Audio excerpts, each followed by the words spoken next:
Selamat pagi saudara-saudara, salam jumpa dan jumpa lagi.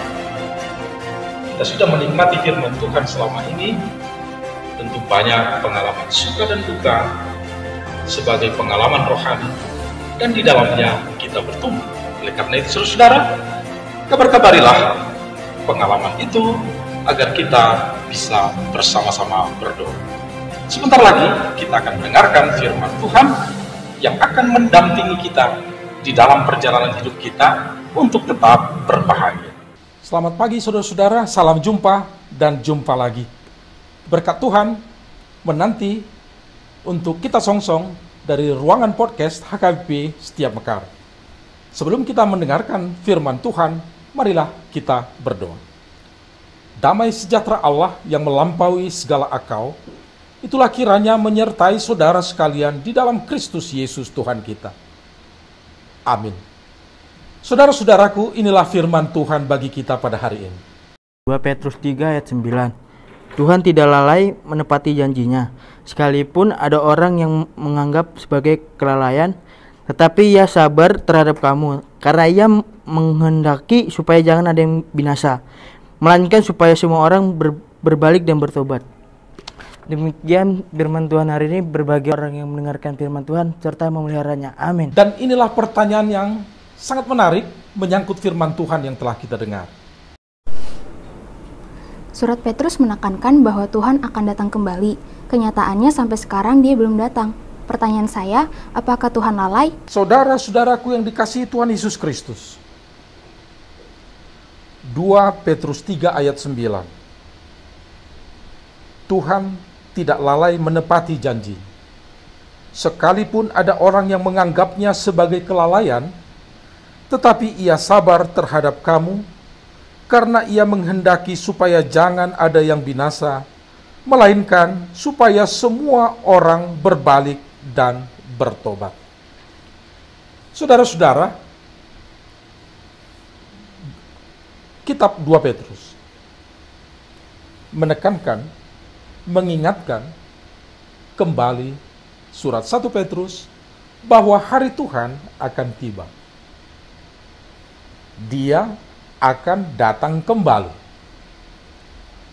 Kenyataannya sampai sekarang belum juga datang.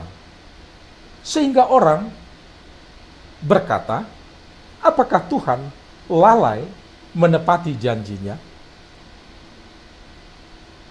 Nah, saudara-saudara, pertanyaan itulah yang muncul pada orang-orang di dalam surat 2 Petrus ini. Dan 2 Petrus menjawab hal itu. Ini bukan kelalaian Tuhan. Banyak dasar yang dikemukakan untuk menjelaskan bahwa kedatangan Tuhan hanya Tuhan yang tahu. Dan oleh karena itu, kita juga harus meyakini, karena Tuhan yang tahu, bahwa dia pasti datang kembali.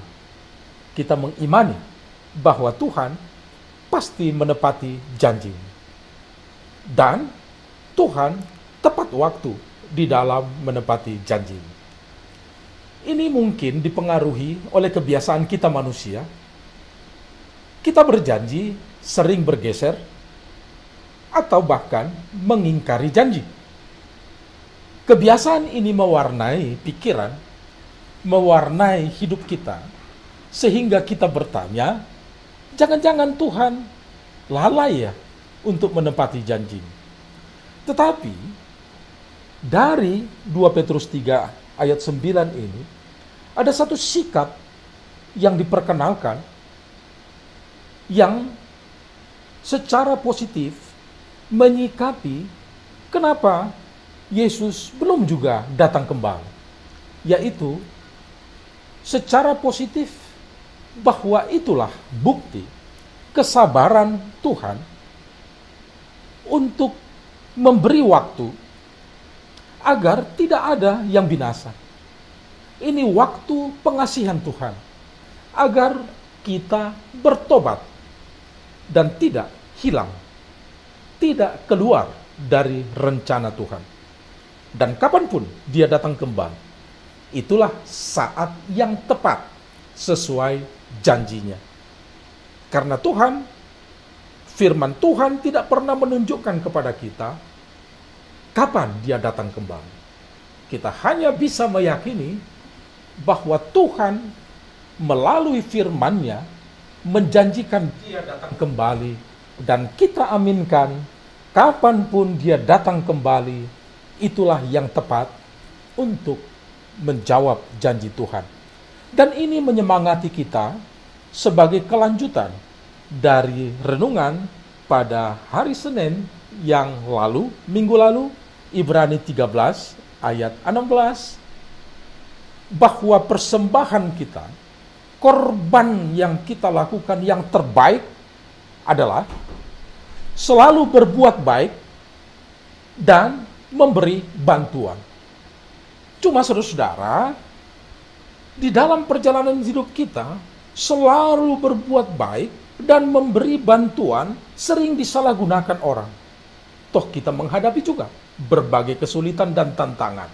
Nah, menghadapi berbagai kesulitan dan tantangan, jangan sampai itu mengganggu semangat kita untuk berbuat baik dan memberi bantuan. Karena kita harus ingat, ini kesempatan bagi kita untuk berbuat baik dan memberi bantuan. Karena Tuhan akan datang kembali. Ini adalah saat-saat pengasihan Tuhan untuk kita bertobat,